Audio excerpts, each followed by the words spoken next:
누가복음 9장 18절부터 27절, 18절부터 교독합니다. 예수께서 따로 기도하실 때 제자들이 주와 함께 있더니 물어 이르시되 무리가 나를 누구라고 하느냐?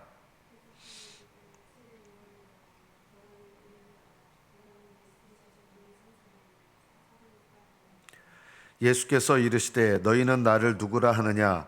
베드로가 대답하여 이르되 하나님의 그리스도시니이다 하니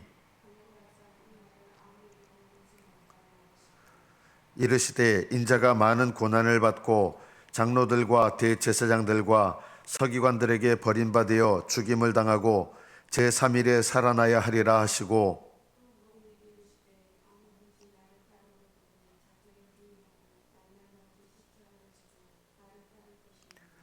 누구든지 제 목숨을 구원하고자 하면 잃을 것이요 누구든지 나를 위하여 제 목숨을 잃으면 구원하리라.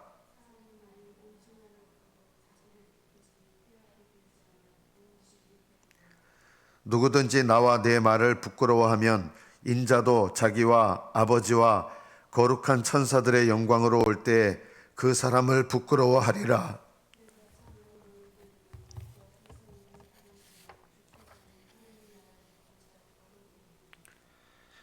여기까지 받들어 읽겠습니다.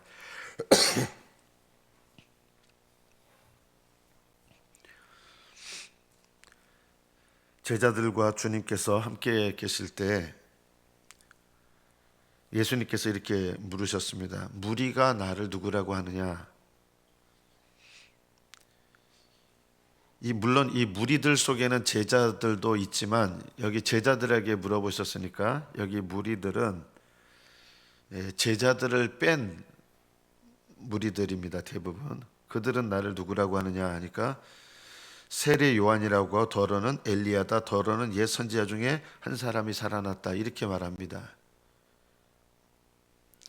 세례 요한은 예수님보다 6개월 먼저 태어나신 분이고 예수님께서 공생애를 시작할 때도 세례 요한은 사역을 했거든요. 그러니까 세례 요한이 죽은 지 얼마 안 돼요. 아마 1년도 안 됐을 가능성이 높습니다. 그런데 1년도 안 돼서 죽은 사람이 다시 예수님으로 환생했다 이렇게 생각하는 사람들이 있는 거예요. 이게 너무 어리석은 이야기죠. 또 엘리야라고 하는 사람들이 있었습니다. 이거는 성경 말씀을 오해를 한 것입니다. 메시아가 오기 전에 엘리야가 올 것이다. 그래서 세례 요한을 엘리야라고 하셨거든요. 그건 엘리야가 세례 요한으로 환생한 게 아니에요.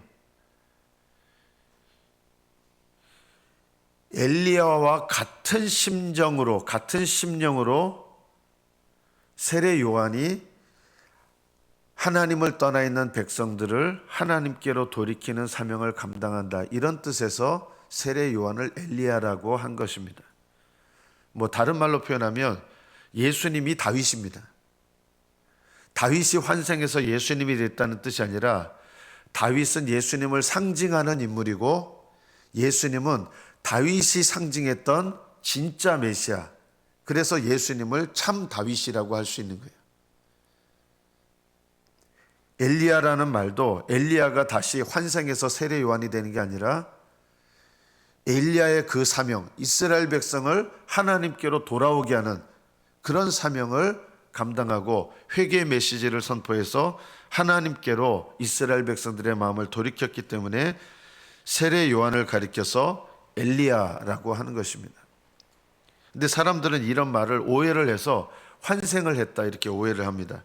또 옛 선지자 중에 하나가 다시 살아났다. 이 당시 사람들은 어떻게 보면 불교적인 거 비슷해요. 환생을 믿었어요. 성경은 환생을 말하지 않습니다. 환생 없습니다. 그럼 왜 이렇게 사람들이 예수님을 오해를 하느냐? 예수님을 잘 모르는 거죠. 예수님께서 제자들에게 물으십니다. 너희는 나를 누구라 하느냐 하니까 베드로가 하나님의 그리스도시니이다. 다른 성경에 보면 당신은 그리스도시요 살아계신 하나님의 아들이십니다. 하나님의 그리스도라는 말로 이렇게 줄였지만 이 베드로가 말했던 내용은 당신은 그리스도십니다. 그리고 당신은 하나님의 아들이십니다. 이 두 가지가 함께 있는 고백이에요. 하나님의 그리스도라는 말은 하나님의 아들께서 이 땅에 오셔서 메시아가 되신 분, 이런 뜻이에요. 이거는요, 사람의 지혜로는 도저히 알 수 없는 거예요. 그래서 예수님께서 베드로에게 바요나 시몬아 네가 복이 있도다. 이것을 너에게 알게 한 분은 사람이 아니요 하나님이시다. 예수님이 누구신지를 왜 사람들이 모르냐? 또 왜 베드로는 예수님을 알게 되었느냐? 베드로가 남들보다 더 똑똑해서 그런 게 아닙니다. 왜 베드로는 알았고 제자들은 알았는데 무리들은 몰랐을까요? 한 가지 이유입니다. 누가 예수님을 알게 되느냐? 예수님을 따르는 사람이 예수님을 알게 됩니다. 왜 베드로는 어부예요? 지금도 그렇지만 제가 멸시하는 건 아니고 지식적으로 보면 그래요. 어부로 살아오신 분들이 세상적인 지식으로는 그렇게 뛰어나지 않아요. 대부분 열심은 있지만 베드로는 그렇게 머리가 뛰어난 사람은 아니에요. 그런데 예수님에 대해서 제일 먼저 정확하게 알았던 사람이 누구냐면 베드로예요. 그럼 왜 베드로는 하나님께서 베드로에게 예수님이 누구신지를 알려주셨느냐? 그 중심에 보면 예수님을 따랐기 때문입니다. 예수님을 따르는 사람들은 예수님을 알게 됩니다. 여러분, 기도를 누가 잘하게 되느냐? 기도 열심히 하려고 애쓰는 사람이 기도를 잘하게 돼요. 기도는요, 책 보고 배우는 거 아니에요. 기도를 열심히 하면서 기도를 배우는 거예요.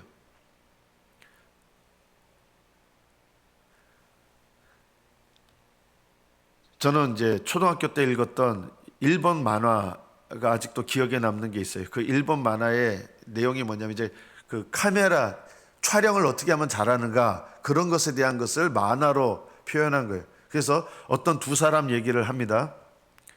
한 사람은 사진은 찍지 않고 늘 이렇게 그냥 책만 뒤적뒤적 하는 거예요. 또 한 사람은 끊임없이 사진을 찍으면서 자기가 찍은 사진을 보면서 어떻게 하면 더 잘 찍을까. 그래서 이 두 사람이 나중에 어떻게 되느냐, 이제 약간 유머스럽게 표현한 거예요. 한 사람은 책만 뒤적거린 사람은 사진 평론가가 되고, 또 한 사람은 늘 찍으면서 사진을 계속 찍었던 사람은 누가 되느냐, 프로 사진사가 되었다는 뜻입니다. 그 만화의 목적이 뭐냐, 원래 그 사람이 이 만화의 목적이 뭐냐면 어떻게 하면 사진을 잘 찍느냐, 이거거든요. 어떻게 하면 남이 찍은 사진을 잘 평가하느냐, 그게 아니라 어떻게 하면 사진을 잘 찍을까, 그거는 사진을 계속 많이 찍어봐야 된다는 거예요. 사진을 찍는 사람은 프로 사진가가 되고, 사진을 찍지 않으면서 그냥 책만 열심히 읽는 사람은 사진 평론가가 된다는 거예요. 평론가가 되는 게 목적이 아니잖아요. 기도 잘하는 사람이 되려면 기도하셔야 됩니다. 기도는 기도하면서 배웁니다. 기도에 관한 책을 열심히 읽는다고 기도하는 게 아니라요, 기도하면서 배우는 거예요. 제가 우리 성도님들에게 계속적으로 하는 말씀 있잖아요. 이제 소리내서 기도하십시오. 어느 정도 소리내야 되느냐, 여러분이 평상시에 다른 사람과 이야기를 나눌 때 여러분 이렇게 이야기 나눕니까? 누군가 이야기 나눌 때 귓속말 하듯이 요즘 어떻게 지내?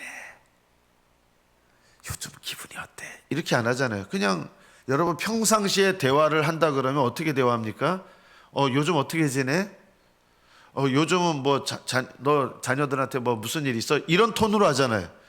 적어도 저는 하나님께 기도할 때도 이 정도 톤으로는 하시라. 입 닫고 기도하지 마시고요, 너무 소곤소곤 기도하지 마세요. 그냥 평상시 기도하는 언어 이상으로, 그리고 간절한 기도를 드릴 때는 저절로 더 소리가 커질 수 있겠죠.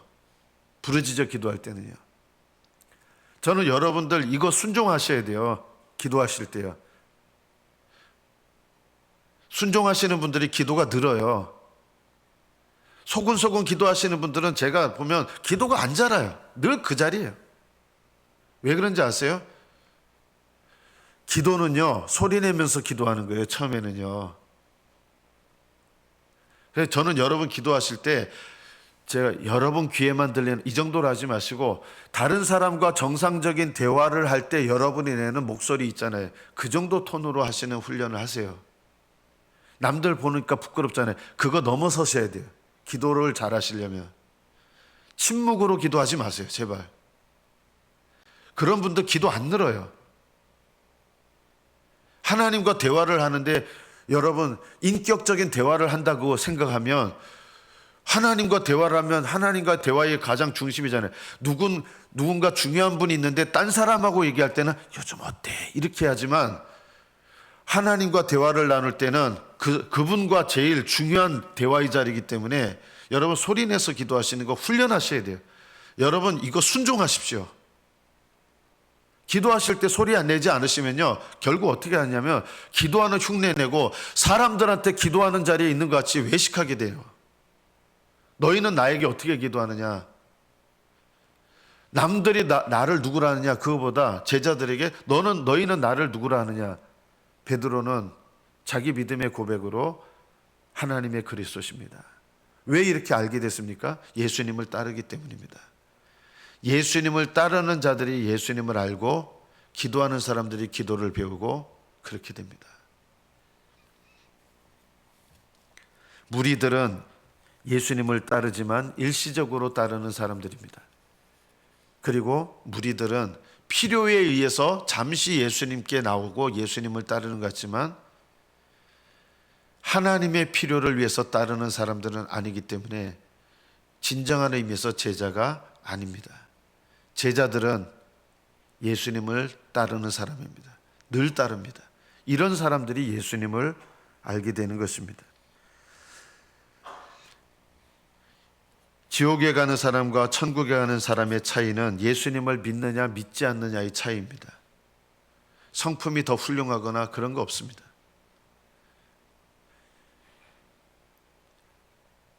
그러나 구원에 이르는 믿음의 차이는 무엇입니까? 그 믿음이 참으로 구원에 이르는 믿음인가? 예수님을 따르느냐 따르지 않느냐, 그것의 차이입니다. 예수님을 따르는 사람들은 예수님을 알게 됩니다. 왜 알게 되느냐? 성령 하나님께서는 예수님을 알게 하시는데 누구에게 알게 하시느냐? 예수님을 따르는 자들에게 알게 하시는 것입니다.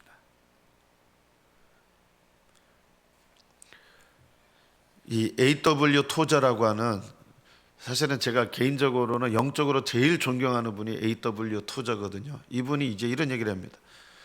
예수님을 당신이 진정으로 영접했다 그러면 적어도 예수님을 믿은 지 5년이 지났다면 최소한 당신은 성경을 2독 이상은 했어야 된다.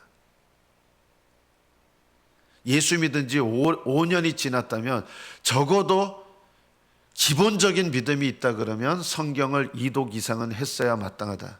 왜냐하면 하나님을 가까이 하는 마음이 있어야 되잖아요. 하나님을 가까이 하면 뭘 하게 됩니까? 성경을 가까이 하게 됩니다. 기도함을 통해서 주님을 가까이 하게 됩니다. 주님을 따른다는 것은 어떻게 따릅니까? 기도하면서 따르고 말씀을 읽으면서 순종하면서 따르는 거거든요. 예수님께서 이 말을 아무에게도 이르지 말라. 어떤 말을 이르지 말라 그랬습니까? 하나님의 그리스도이십니다. 이거를 아무한테도 얘기하지 마라. 좀 이상하게 느껴지지 않습니까? 내가 그리스도라는 것을 아무한테도 얘기하지 마라. 왜 예수님은 그 전에 바로 직전에 둘씩 보내셔서 복음을 증거하게 하셨거든요. 그런데 왜 무리들에게 예수님께서 하나님의 그리스도인 것을 아무에게도 이야기하지 말라 그러셨을까요? 이 무리들 중에 예수님을 따르는 자들이 없기 때문입니다. 하나님의 그리스도인 것을 누가 알게 되느냐? 주님을 따르는 자들이 알게 됩니다. 그리고 이어서 말씀합니다. 인자가 많은 고난을 받고 장로들과 대제사장들과 서기관들에게 버림받아 죽임을 당하고 제3일에 살아나야 하리라 하고, 예수님께서 죽음과 부활을 이때 처음으로 계시하셨습니다. 이전까지는 베드로도요, 예수님이 우리의 죄를 짊어지시고 죽으시고 부활하실 거라는 생각을 조금도 못했습니다. 이 당시까지도요. 당신은 그리스도시요 하나님의 살아계신 하나님의 아들이십니다. 이 고백을 하는 이때에도 베드로는 예수님께서 우리 죄를 짊어지시고 죽으실 것, 그리고 3일 만에 부활하실 것 전혀 몰랐어요. 이제 처음 말씀하신 거예요. 아무도 몰라요. 이때 베드로가 뭐라고 반응하는지 아십니까? 예수님께서 처음 말씀하시니까 예수님을 화를 내면서 꾸짖습니다. 왜 그런 말씀하십니까? 이렇게 된 거예요. 그런 말씀 하지 마세요. 요즘 말로 말하면, 세상 말로 말하면 이런, 왜 재수없는 얘기 하십니까? 이런 거예요. 죽으시고 3일, 고난받고 죽으시고 3일 만에 부활한다고 하시니까 부활한다는 얘기는 하나도 안 들리고 죽으신다는 얘기만 들리는 거예요. 고난받는다는 얘기, 죽으신다는 얘기. 그러니까 재수없는 얘기 하지 마세요. 이런 거예요. 그런데 이 베드로가 결국에는 나중에는 예수님의 십자가의 은혜를 알게 되고 부활의 은혜를 알게 돼요. 왜 알게 됐을까요? 이유가 있습니다. 예수님을 따르는 자들은 하나님의 성령께서 예수님의 십자가를 알게 하시고 부활을 알게 하시기 때문입니다. 이 당시에는 이게 몰랐고 믿어지지 않았어요. 그러나 주님을 따르는 자들에게 주님께서는 깨닫게 하시고 알게 하신다는 거예요. 그래서 예수님을 따르는 신앙이 얼마나 중요한가. 예수님을 따른다고 해서 처음부터 모든 것을 아는 것은 아닙니다. 자, 그러면 예수님을 따른다는 것은 어떻게 따르는 겁니까? 예수님께서 말씀하십니다. 무리에게도 말씀하시는 거예요. 무리에게도. 또 무리에게 이르시되 아무든지 나를 따라오려거든 자기를 부인하고 날마다 제 십자가를 지고 나를 따를 것이니라. 이것이 예수님을 따르는 것입니다. 무리들에게도 이 말씀을 하신 이유는 이것을 알고 예수님을 따르면 예수님이 누구신지를 성령 안에서 알게 되고 예수님의 십자가의 죽음과 부활의 능력을 알게 하시는 거예요. 성령께서. 누구에게요? 예수님을 따르는 자. 어떻게 따르는 거예요? 날마다 자기를 부인하는 게 예수님 따르는 거예요. 여러분, 어떻게 눈에 안 보이는 예수님을 따르지? 날마다 자기를 부인하는 게 예수님 따르는 거예요. 날마다 말씀을 통해서 하나님 뜻을 알고 그 뜻에 순종하는 게 예수님 따르는 거예요. 어렵지 않아요. 순종하는 게 어렵죠. 예수님 따르는 게 뭡니까? 날마다 자기 부인하는 거, 회개 기도하는 게 예수님 따르는 거예요. 하나님 말씀을 따라 순종하는 게 예수님 따르는 거예요. 너무 단순해요. 이 단순한 거를 하려고 하지 않으니까 예수님을 따르지 못하고 예수님을 알게 되지 못하는 거예요. 교회에 오랫동안 왔다 갔다 하는데 지식만 쌓여요. 성경 지식은 쌓이고요. 그런데 예수님은 몰라요. 왜 그런지 아십니까? 예수님을 따르지 않기 때문입니다. 교회 예배는 드리는데 예수님을 안 따라요. 예수님을 따른다는 것은 자기 부인하는 것, 그리고 말씀대로 순종하는 거예요. 이것을 안 하면 무리가 되는 거예요. 예수님께서 무리에게 누구든지 나를 따라오려거든 자기를 부인하고 자기 십자가를 지고 나를 따라오느라. 이해가 안 돼도 부족해도 주님을 아직 잘 몰라도 이렇게 무리 중에 예수님을 따르기 시작하면요, 주님은 그 사람에게, 따르는 자에게 주님을 알게 하시고 십자가를 알게 하시고 부활을 알게 하시고 은혜를 알게 하시는 거예요. 누가 은혜를 압니까? 날마다 주님을 따르는 자에게 은혜를 주시는 거예요. 회개 생활하시는 분에게 은혜를 주세요. 말씀대로 순종하려고 애쓰는 자에게 은혜를 주세요. 왜요? 회개가 내 힘으로 안 되잖아요. 내 힘으로 안 되는데요, 복음은 이거예요. 율법은 회개하라 하고 끝나면 율법이에요. 그런데 회개하라 명하시고 우리에게 회개의 영을 부어주세요. 그래서 회개하려고 하는 자에게 회개의 영을 부어주셔서 회개가 가능하게 하세요. 율법은요, 주님 따라라 이래요. 이걸로 끝이에요. 복음은 뭔지 아세요? 주님을 따라라 하고 주님을 따를 수 있는 능력도 주세요. 이게 복음이에요.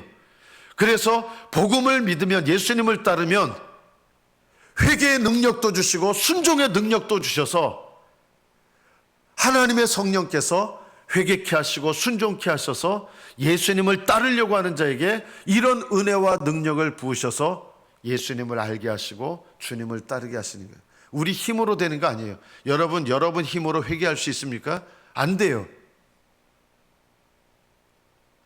여러분의 힘으로 죄를 끊고 돌이킬 수 있습니까? 안 돼요.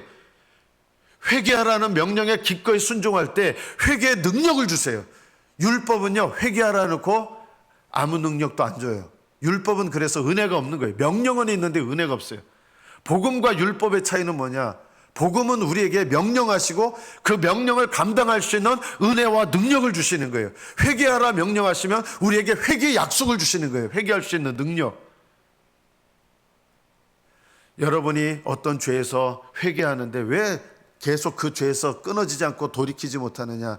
회개의 능력을 못 얻는 거예요. 복음은 회개의 능력도 주시고 순종의 능력도 주십니다. 은혜를 베푸십니다. 누구에게 이런 은혜를 베푸시느냐? 예수님을 따르는 자에게, 기꺼이 따르려고 하는 자에게 은혜를 주십니다. 기도하면서 기도를 배우는 것처럼 예수님을 따르면서 예수님을 아는 것입니다. 우리가 해야 될 가장 중요한 일이 뭔지 아십니까? 회개와 순종입니다. 예수님의 십자가를 깨닫고 알게 되는 것은 이렇게 주님을 따르는 가운데서 알게 됩니다. 그래서 예수님을 따르는 사람은 점점 더 겸손해지게 됩니다. 왜요? 예수님을 따른다는 것 자체가 자기 부인을 하는 거잖아요. 그래서 예수님을 따르는 사람은 처음에는 교만했어요. 베드로도 교만하고 혈기도 많았어요. 그런데 예수님을 따르면서 혈기가 죽고 교만이 죽고 점점 그렇게 되는 거예요. 예수님을 따르면요. 처음부터 완벽하지 않아요. 왜 교만한 사람은 천국에 들어가지 못하는지 아십니까? 교만하다는 것은 예수님을 따르고 있지 않다는 삶의 증거입니다. 예수님을 따르는 사람은 그 교만이 점점 꺾여집니다. 자기의 부인을 하기 때문에.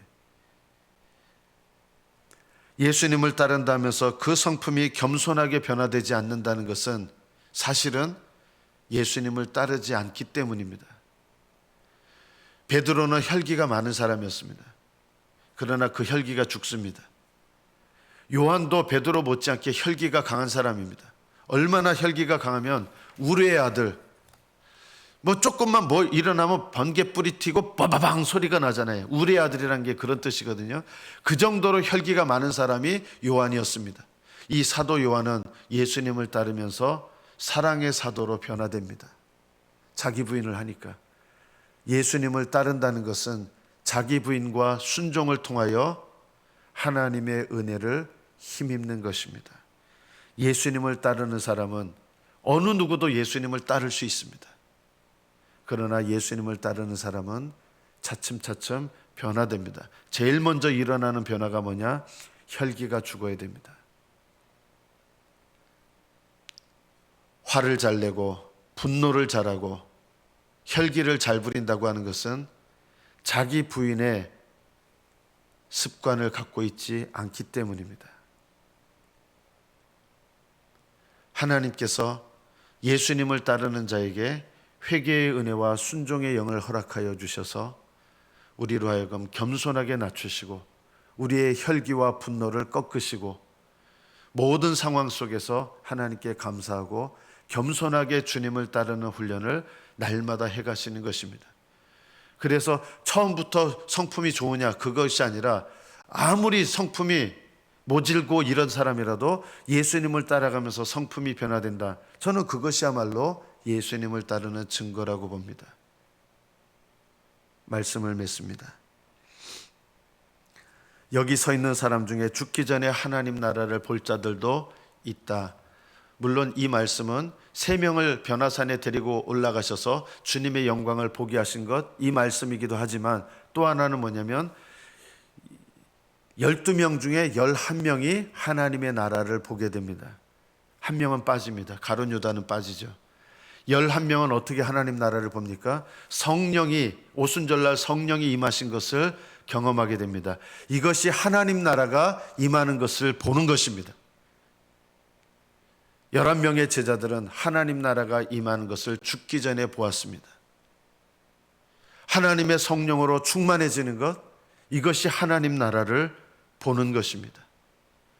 저와 여러분이 이 땅에서 예수님을 따르면서 하나님 나라를 보는 복된 믿음이 되시기를 예수님의 이름으로 축복합니다. 기도하겠습니다.